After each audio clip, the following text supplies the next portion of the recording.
सिलीगुड़ी के इस्कॉन मंदिर में चोरी की घटना के बाद इस्कॉन रोड में एक और चोरी की घटना से हड़कंप मच गया। चोरों ने बांसझाड़ मोड़ संलग्न एक मोबाइल दुकान में चोरी कर फरार हो गए।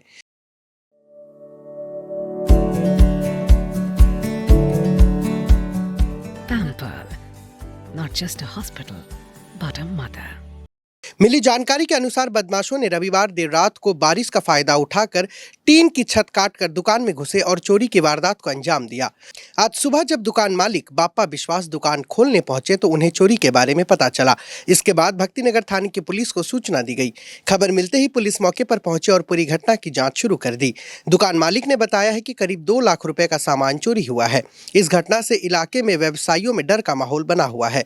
व्यवसायियों ने चोरी की घटनाओं के बाद रात में पुलिस की निगरानी की मांग की है।